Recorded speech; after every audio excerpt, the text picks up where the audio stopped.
Assalamualaikum warahmatullahi wabarakatuh. Waalaikumsalam warahmatullahi wabarakatuh. Bismillahirrahmanirrahim.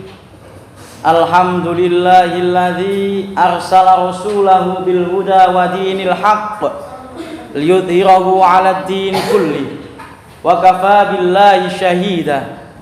Asyhadu an la ilaha illallah wahdahu la syarikalah wa asyhadu anna sayyidana wa nabiyyana Muhammadan abduhu wa rasuluh la nabiyya ba'dah. Nusalli wa nusallimu ala sayyidina Muhammad ibn Abdillah wa ala alihi wa ashabihi wa man tabi'al huda ila yaumil qiyamah. Amma ba'd. Qala Allah Ta'ala fi kitabihil karim wa huwa asdaqul qailin. A'udzu billahi minasy syaithanir rajim. Bismillahirrahmanirrahim. Inna anzalnahu fi lailatul qadr wa ma adraka ma lailatul qadr. Lailatul qadri khairum min alfi syahr. Tanazzalul malaikatu war-ruhu fiha bi'idzni rabbihim min kulli amr. Salamun hiya hatta matla'il fajr. Hadirin hadirat rahimakumullah. Alhamdulillah kita masih diberikan oleh Allah Subhanahu wa taala kesehatan, baik kesehatan jasmani ataupun kesehatan rohani, sehingga kita semuanya masih dapat mampu melaksanakan aktivitas keseharian kita di malam yang ke-26 Ramadan tahun 1441 Hijriah ini dalam kondisi sehat walafiat. Dengan harapan semoga seluruh ibadah kita semuanya di bulan Ramadan tahun ini selalu diberikan ridho oleh Allah Subhanahu wa taala dan mendapatkan pahala yang berlipat ganda. Sebab apa? Sebab Allah Subhanahu wa taala tidak memberikan bulan Ramadan kepada umat-umat yang lain, khusus kepada hanya untuk umat Rasulullah Muhammad sallallahu alaihi wasallam. Pemirsa YouTube yang dirahmati oleh Allah Subhanahu wa taala, saya kemarin mengisi kajian dengan tema judulnya Lailatul Qadar dan tanda-tandanya. Sekarang ganti dengan tema selanjutnya. Apa temanya? Temanya adalah amaliyah yang dilakukan pada saat Lailatul Qadar. Sebab karena kemarin telah saya jelaskan bahwasanya Lailatul Qadar merupakan malam yang sangat istimewa sekali.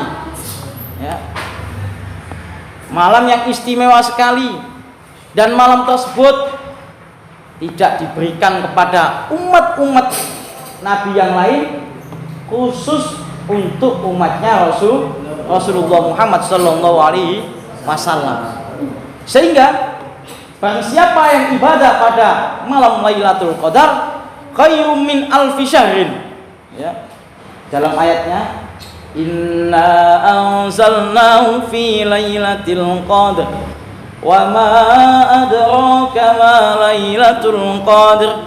Lailatul qadri khairum min alfi syahr. Dan barang siapa yang ibadah pada malam Lailatul Qadar, maka pahalanya, maka keutamaannya sama dengan kita ibadah, ibadah kita yang satu saja pada malam Lailatul Qadar sekali saja, itu sama seperti ibadah 1000 bulan. Nggak tahu berapa tahun kalau 1000 bulan itu. Nah itu banyak sekali. Padahal umur umat Rasulullah itu baina sittin wa sab'in, antara 60 tahun sampai 70 tahun. Sampai 70 tahun. Ma'asyiral muslimin, pemirsa YouTube yang dirahmati oleh Allah Subhanahu wa taala. Di dalam kitab Irsyadul Ibad diterangkan bahwasanya wa yusannu fi Ramadan aktsar tilawatil Quran. Ya, ini nyuplik yang kemarin sempat saya terangkan tapi masih sedikit ya. Jadi disunahkan pada bulan Ramadan untuk memperbanyak membaca Al-Quran. Sebab apa? Al-Quran itu merupakan bacaan. Al-Quran itu merupakan bacaan, bukan hiasan. Sehingga jikalau di dalam rumah itu ada Al-Quran, maka seharusnya dibaca secara istiqomah, bukan hanya dibuat untuk pajangan almari saja. Itu untuk Al-Quran. Bahkan andai kata kita mau membaca Al-Quran secara istiqomah ya, di bulan Ramadan memperbanyak membaca Al-Quran,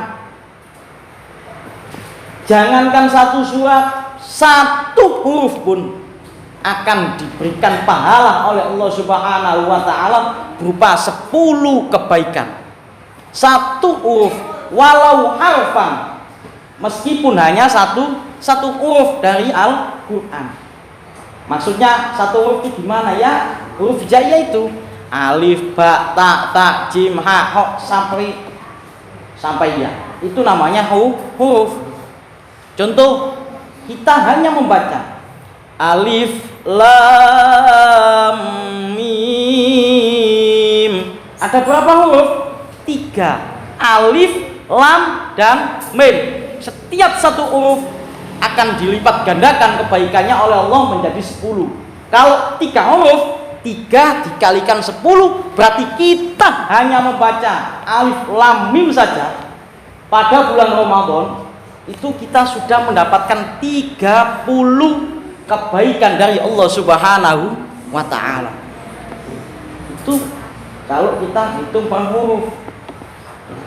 Kalau membacanya satu surat banyak, apalagi kalau sampai hatam, ya banyak sekali pahalanya. Jadi Allah mengobrol pahala di bulan Ramadan, mengobrol pahalanya di bulan Ramadan khusus kepada umatnya Rasulullah Muhammad Sallallahu Alaihi Wasallam. Dan bahkan ada sebagian ulama yang mengatakan bahwasanya huruf Al-Quran ya, setiap huruf itu ada khodamnya yang menjaga. Maksudnya apa? Khodam yang menjaga itu ada malaikatnya ya. Sehingga Al-Quran itu bisa dijadikan sebagai obat, bisa mengusir jin, bisa ya, karena mempunyai khodam, ada malaikatnya yang menjaga. Malaikat ini bagian menjaga huruf alif, malaikat ini bagian menjaga huruf ba, malaikat ini bagian menjaga huruf ta. Itu ada malaikatnya ya. Wa nunazzilu minal qur'ani ma huwa shifaa'un wa rahmatul lil mu'minin wa la yazidud dhalimina illa khasara. Wa nunazzilu minal qur'ani ma huwa shifa'. Jadi Allah menurunkan Al-Quran itu fungsinya juga bisa dijadikan obat. Obat ya. Sampeyan tahu jimat? Tahu jimat? Jimat itu berasal daripada huruf-hurufnya Al-Quran. Itu jimat. Orang ngusir jin itu bisa didoai pakai Al-Quran. Ayat kursi ada di dalam Al-Quran. Dan ayat kursi itu merupakan penangkal setan, penangkal gangguan jin, itu dengan cara membaca ayat kursi. Jadi setiap bacaan Al-Quran ya, itu mempunyai fungsi masing-masing. Contoh sebagaimana kita ketahui surat Al-Waqiah Bisa apa fungsinya? Mendatangkan rezeki yang banyak. Itu al-waqi'ah, ya. Roti bulata termasuk, tapi bukan dari Al-Quran. Kalau yang Al-Quran itu al-waqi'ah, ya. Surat Al-Mulk itu surat-surat pilihan semuanya. Surat Al-Mulk juz berapa itu? Juz 29, ya. Itu agar apa? Siapa yang mendawamkan, yang mengistiqomahkan membaca surat Al-Mulk, insya Allah besok ketika meninggal dunia dalam kondisi husnul khotimah, ya. Kemudian surat Yasin, ya. Surat Yasin itu ada kekhususannya, ya. Kekhususannya adalah salah satu hasil ijtihadnya Syekh Al-Buni, ya. Syekh Al-Buni dalam kitab Asnal Matolib disebutkan bahwasanya salah satu kekhususan surat Yasin itu dibaca ketika pada malam nisfu Sya'ban, bacanya 3 kali, ya, yang sebagaimana kita lakukan atau kita amalkan. Itu salah satu kekhususan Al-Quran, ya. Surat Yasin seperti ini, surat Al-Waqi'ah seperti ini, Al-Baqarah seperti ini, banyak sekali, ya, banyak sekali kekhususan daripada Al-Quran, sehingga tidak heran bahwasanya ketika bulan Ramadan kita disuruh untuk memperbanyak membaca Al-Quran, sebab Al-Quran diturunkan ketika bulan Ramadan. Yang kedua, wasodaqatin wa tawassu'atin alal iyal, kemarin sudah saya bahas sedikit, ya. Memperbanyak sedekah. Barang siapa yang sodako, kok sodakonya itu tepat nanti malamnya itu adalah malam Lailatul Qadar, ya, maka seperti halnya satu sedekah itu sama seperti halnya kita sodako 1000 bulan. 1000 bulan berapa tahun tadi, ya. Padahal umur kita itu nggak sampai 70 tahun. 70 tahun itu dapat bonus, ya. Dapat bonus, ya. 80 tahun dapat bonus. Tapi jangan dianggap orang yang umurnya tua-tua, pemirsa YouTube yang dirahmati oleh Allah, itu mendapatkan bonus. Belum tentu. Kadang-kadang memang diuji oleh Allah Subhanahu wa Ta'ala. Allah ingin tahu apakah orang ini semakin tua semakin mendekat pada Allah atau tidak. Itu seperti itu. Sehingga di dalam kitab Mawaidul Usfuriyah ada suatu keterangan seperti ini. Innallaha yanzuru ila wajhi syai'i sabahan wa masaan. Jadi Allah Subhanahu wa Ta'ala itu selalu melihat wajah hamba-hambanya yang sudah tua, yang sudah berubah. Sabahan setiap pagi, wa masaan dan setiap sore, ya.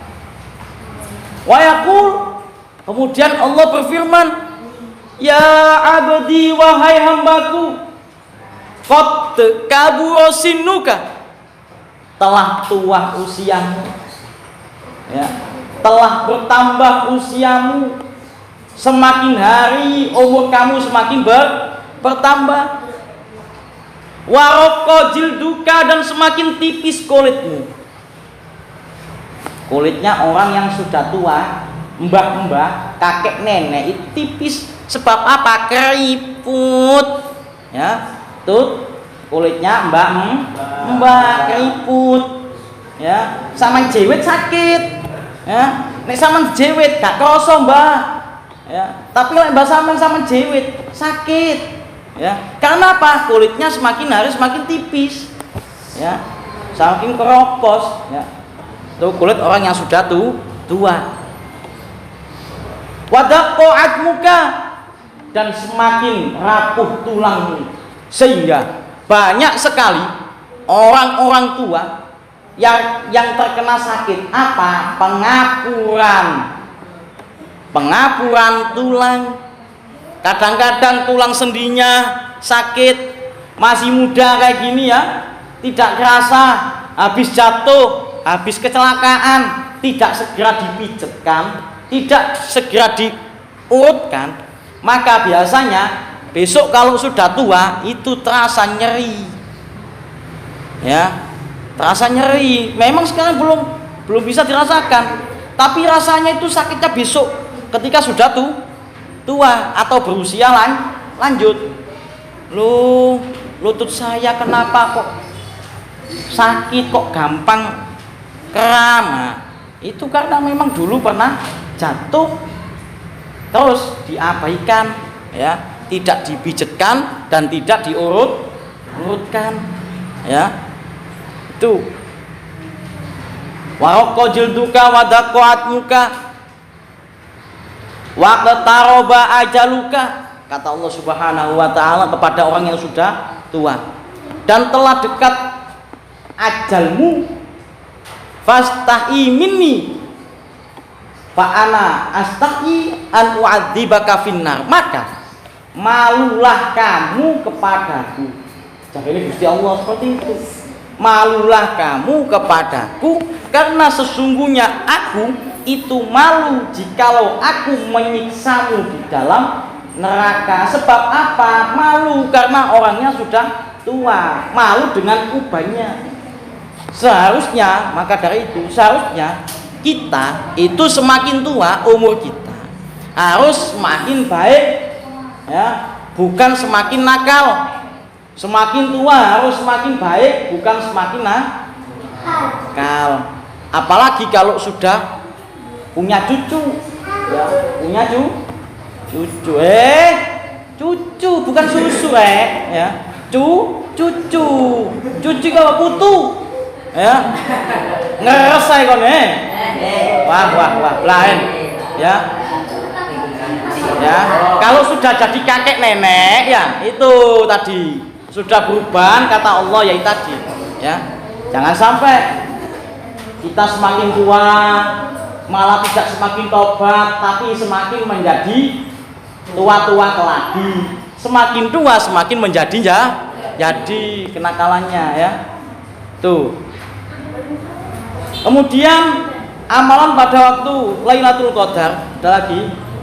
Wa ihsanin ilal aqarib wal jiran, memperbagus hubungan kita dengan kerabat kita dan tetangga kita, ya, memperbaiki silaturahim kepada kerabat. Kemarin telah saya jelaskan. Jadi dosanya orang yang memutuskan tali silaturahim itu sangat berat sekali, ya. Kata Imam Bukhari, berarti hadis sahih yang diriwayatkan oleh Imam Bukhari itu berarti gini, la yadkhulul jannah taqatiun. Jadi orang yang memutuskan tali silaturahim itu tidak akan masuk surga. Asli itu, ya, tidak abal-abal hadisnya itu, asli, karena termasuk hadis sahih, asli 100%, ya. Tuh. Kemudian kepada tetangga itu juga bagus, ya, harus dibagusi.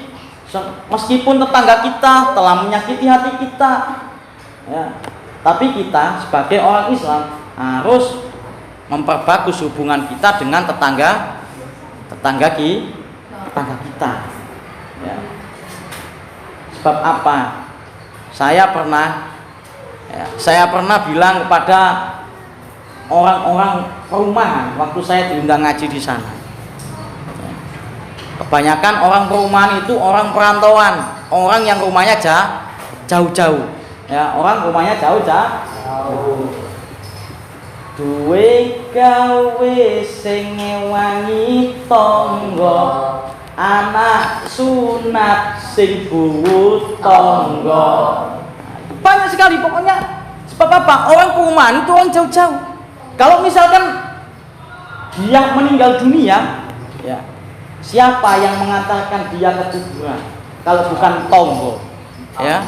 Siapa yang memandikan dia kalau bukan tonggo? Nunggu saudaranya kejauhan, suwen, ya, suwen. Makanya kita harus memperbaiki hubungan kita dengan tetangga kita. Kalau hari raya harus silaturahmi ke tetangga kita, harus bersalam-salaman kepada tetangga kita. Agar apa? Semua kesalahan kita diampuni oleh Allah Subhanahu wa Ta'ala, sebab tetangga kita mengampuni kesalahan kita. Itu amalan malam Lailatul Qadar. Makanya kalau malam-malam ganjil itu paling tidak kalian harus berbaik-baiklah kepada orang lain. Lihat temannya nggak bisa makan, dikasih makan. Lihat ada tetangganya nggak bisa makan, dikasih makan. Lihat temannya menangis, kamu kenapa menangis? Aku sakit hati. Kenapa sakit hati? Aku diputuskan pacar saya. Ya sudah, saya bersedia untuk menjadi pacar Anda. Itu nggak boleh nek ngono ya, sih gimana ya? Ya, lihat-lihat dulu. Baik-baik kepada orang lain, lihat-lihat dulu ya. Lihat-lihat dulu masalahnya. Ya. Kayak gini. Saya pernah menyatakan diri saya gini. Saya sejak dulu itu senang dengan anak yatim, sehingga saya dijadikan pengurus yatim. Baik, meskipun saya di Sidoarjo, saya itu suka. Kemarin saya di Sidoarjo juga diundang santunan, ya, diundang santunan. Tapi gak teko sungkan, ya. Mau tidak datang sungkan. Kalau datang, saya sendiri juga pengurus yatim di Surabaya, di sini. Ya. Kalau tidak datang, sungkan. Yang undang takmir masjid. Akhirnya saya datang, saya kasih santunan. Lah kenapa Gus di sini nggak kasih santunan? Sudah kemarin. Ya. Nah, kemudian saya ketika disuruh memberikan pencerahan kepada umat, saya bilang, saya ini adalah pecinta anak yatim sebagaimana Rasulullah, sehingga Rasulullah menyatakan dirinya anak abal yatim, saya ini bapaknya anak yatim. Langsung ada orang yang bilang gini, Ustaz, jangan hanya ingin membahagiakan anak yatimnya Ustaz. Lah terus saya harus gimana? Ya bahagiakan juga orang tuanya. Kalau bisa seperti Rasulullah, bahagiakan anak yatimnya dan menikahi ibu-ibu jandanya. Blahen. Ya, gak mungkin saya menikahi banyak ibu-ibunya anak-anak, ini gak mungkin ya. Tuh. Ya kan lihat-lihat masalahnya juga ya. Lihat-lihat masalahnya juga. Baik kepada orang lain, ya lihat-lihat masalahnya juga. Ya. Kalau anaknya diingoni, dikasih makan, kalau belum ada santunan dicarikan kemana-mana, mencarikan donatur kemana-mana, ya. Tapi kalau ibunya ngapunten gitu loh ya. Tuh, jadi amalan Lailatul Qadar harus berbaik-baik kepada orang lain, ya. Harus baik semuanya, ya. Kemudian wa tahajudin, dan tahajud. Alhamdulillah kita sudah melaksanakan nggih. Alhamdulillah sudah istiqomah sampai malam 25, mulai 21, malam 23, malam 25, ya. Besok malam 27 kita akan laksanakan lagi nggih. Kemudian wa i'tikafin la siyama asyra akhirih, dan i'tikaf, ya. Memperbanyak i'tikaf. I'tikaf apakah boleh Ustaz di mushola? Tidak boleh. I'tikaf itu tempatnya hanya satu, di dalam masjid, ya, di dalam masjid. Tidak ada i'tikaf di dalam mushola, harus di dalam masjid. Itu i'tikaf, okay? Jadi tidak boleh di dalam masjid, okay? I'tikaf harus di dalam masjid, tidak boleh di mushola. La siyama asyra akhirih, apalagi pada 10 hari yang terakhir bulan Ramadan. Itu Rasulullah selalu i'tikaf di dalam masjid 10 hari yang terakhir. Untuk apa? Wa talaban li lailatul qadri, untuk mencari Lailatul Qadar. Mengapa, Gus? Lailatul Qadar ya. Kemarin ada pertanyaan, saya ingat.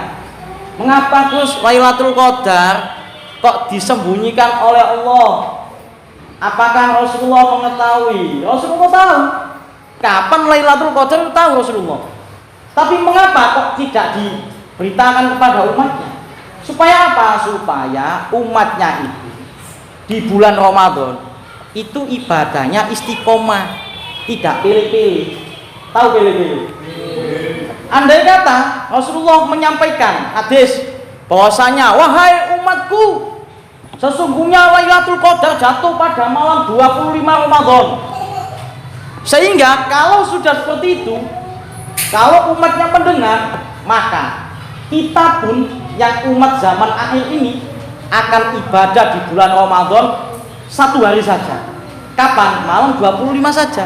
Milih Lailatul Qadar. Yang selain Lailatul Qadar kita tidak ibadah sama sekali. Itu hikmahnya Lailatul Qadar disembunyikan. Kapan terjadinya? Tidak ada yang tahu. Ya, cuma tanda-tandanya ada, terus disuruh milih antara malam-malam ganjil 10 hari yang terakhir bulan Ramadan, ya, malam 21 atau 23 atau 25 atau malam 27 dan atau malam 29 Ramadan. Ya. Tuh hikmah dari Lailatul Qadar disembunyikan. Kemudian wa du'ain Allahumma innaka afuwun karim tuhibbul afwa fa'fu anni ya karim fil ashril awakhir. Jadi amalan 10 hari yang terakhir di bulan Ramadan, apalagi kok malamnya itu bertepatan dengan malam Lailatul Qadar, kita harus memperbanyak doa. Allahumma innaka afuwun karim tuhibbul afwa fa'fu anni. Bukan fa'fu anna. Kalau fa'fu anna itu orangnya banyak, tapi kalau kita berdoa sendiri itu fa'fu anni. Ya, kalau sendiri bukan fa'fu anna. Jelas ya? Paham? Paham. Tuh. Mungkin cukup sekian. Ada pertanyaan? Ada pertanyaan? Ada pertanyaan? Tidak ada. Sudah paham semuanya ya? Sudah paham semuanya. Nah, itu tadi sudah dicatat ya. Harus dicatat keterangan-keterangan yang penting ya. Semoga pertemuan sore hari ini dapat ridho dari Allah Subhanahu wa taala, dan semoga seluruh ilmu kita dijadikan oleh Allah Subhanahu wa taala sebagai ilmu yang manfaat dan barokah fid dini wad dunya wal akhirah. Amin Allahumma amin. Dan semoga seluruh amalia kita mulai awal hingga akhir Ramadan tahun ini diterima oleh Allah Subhanahu wa taala.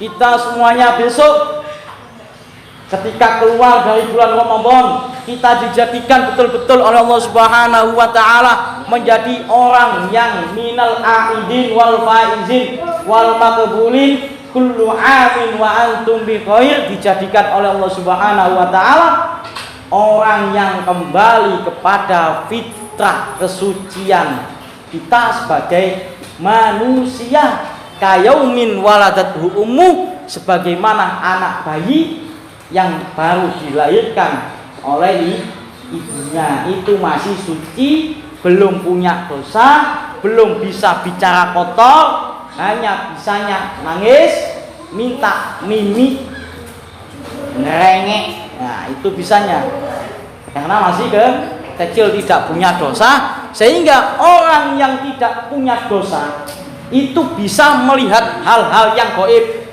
Jadi sampean tidak bisa melihat hal gaib, itu jangan bersyukur sampean. Malah harus ditanyakan dalam hatinya, saya ini kenapa kok nggak bisa melihat hal-hal gaib? Ya. Orang yang bisa melihat hal-hal gaib itu patut disyukuri.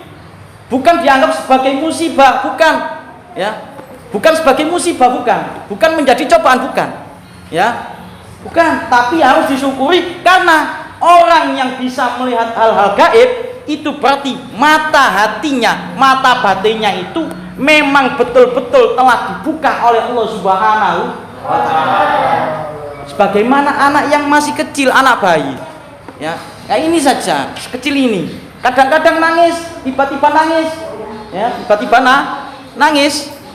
Sebab apa? Melihat hal gaib, melihat hantu, melihat malaikat, kadang-kadang senyum-senyum sendiri. Anak bayi itu kalau tidur senyum, tiba-tiba nangis, nangis, anak bayi, ya. Ya soalnya itu hubungannya dengan alam gaib, ya. Jadi sampean kalau bisa melihat hal gaib, nggak usah takut, nggak usah takut, disyukuri. Alhamdulillahirobbil alamin. Siapa tahu besok yang laki-laki diketemui bidadari. Ya. Ya, demikian, semoga bermanfaat dan membawa barokah. Ihdinas siratal mustaqim. Al-afa minkum. Assalamualaikum warahmatullahi wabarakatuh.